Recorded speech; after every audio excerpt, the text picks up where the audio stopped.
MD Harun আপনি লিখেছেন 4 রাকাত বিশিষ্ট নামাজে ইমামের সাথে যদি 1 রাকাত পায় বাকি 3 রাকাত পড়ার নিয়ম কি?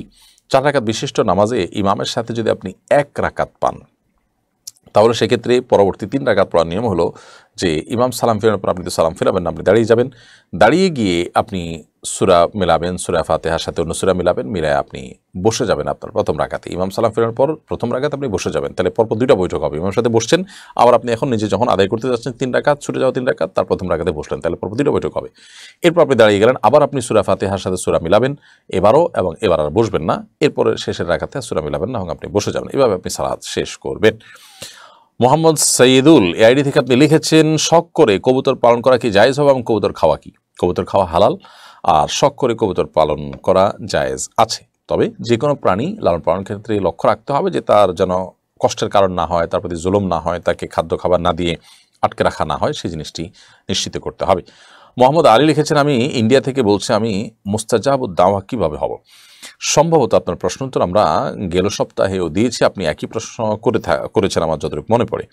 ভাই মোহাম্মদ আলী, আপনার প্রশ্ন উত্তর তারপর আবারও দিচ্ছি আমরা। মুস্তাজাবুদ দাওয়াহ মানে হলো যার দোয়া কবুল হয়, আল্লাহ সুবহানাহু ওয়া তাআলা যার দোয়া সচরাচর ফিরিয়ে দেন না, এরকম সৌভাগ্যবান মানুষ হতে হলে আমাদেরকে যে কাজগুলো করতে হবে তোমাদের থেকে 1 নম্বর হলো যে আমাদের হালাল উপার্জন, হালাল বক্ষণটাকে নিশ্চিত করতে হবে। এটা হলো সবচেয়ে গুরুত্বপূর্ণ বিষয়। এক সাহাবী তিনি তার যে কোনো দোয়া আল্লাহর কাছে নিবেদন করতেন, তার দোয়া কবুল হয়ে যেত, মানুষ তাকে দিয়ে দোয়া করাতো। তো এরকম সাহাবীকে লোকেরা জিজ্ঞাসা করলো যে আপনি কিভাবে এই পর্যায়ে পৌঁছেছেন যে আল্লাহর কাছে দোয়া করলে আপনার দোয়া ফেরত দেওয়া হয় না? তখন তিনি বলেছেন যে মানুষরা জিজ্ঞাসা করেছেন যে আমরা কিভাবে তোমার মতো মুস্তাজাবুদ দাওয়া হব, যে তার দোয়া ফিরে দেওয়া হবে না, তার দোয়া কবুল করা হবে, এরকম সৌভাগ্যবান মানুষ কীভাবে হব?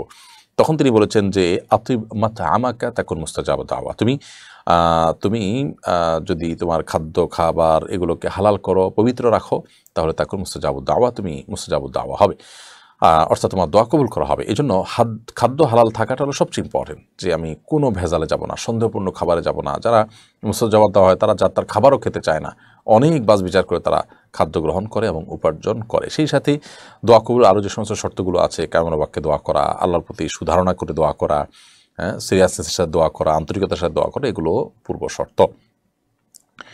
এমডি শাহরিয়ার সাজিদ আপনি লিখেছেন, আমার মা বলেন জামা কাপড় ধোয়ার সময় 3 বার বিসমিল্লাহ বলতে হয়। আমার প্রশ্ন, এটা কি কুসংস্কার?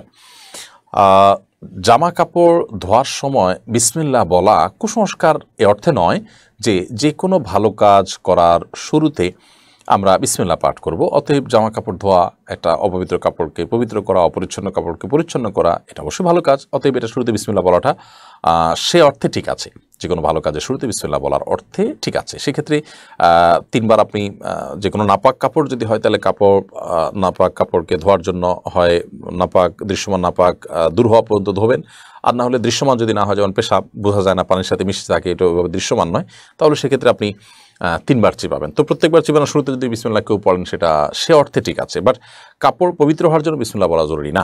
কাপড় পবিত্র হওয়ার জন্য 3 বার ভালো করে ধোয়া এবং চিবানো হলো শর্ত। বিসমিল্লাহ বলা ছাড়াও যদি সেটা করেন কেউ, কাপড় পাক হয়ে যাবে। অতএব আপনার মায়ের বিসমিল্লাহ বলাটা যদি ভালো কাজের শুরুতে বিসমিল্লাহ বলার অংশ হিসাবে হয় ঠিক আছে, কাপড় ধোয়ার অংশ হিসাবে যদি হয় তাহলে সেটা আবশ্যক না বিসমিল্লাহ বলাটি। তাহলে এক্ষেত্রে তার ধারণাটা সংশোধন করতে হবে, যদি ভুল ধারণা থেকে তিনি এটি করে থাকেন। আর যদি তিনি এমনিতেই ভালো যে কোনো কাজের শুরুতে বিসমিল্লাহ বলেন সেই হিসাবে বলেন, তাহলে ঠিক আছে, কোনো সমস্যা নেই। মাহদি ইবনে HM সরওয়ার আপনি লিখেছেন, স্ত্রীকে তালাক দিবে বলে কসম করলে এ থেকে বাঁচতে করণীয় কি?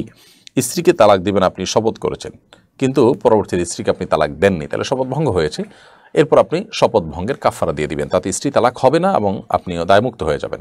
শপথ ভঙ্গের কাফারা হিসাবে আপনি 3 দিন সিয়াম পালন করবেন, অথবা 10 জন মিসকিনকে 2 বেলা খাবার খাওয়াবেন, অথবা পোশাক দিবেন।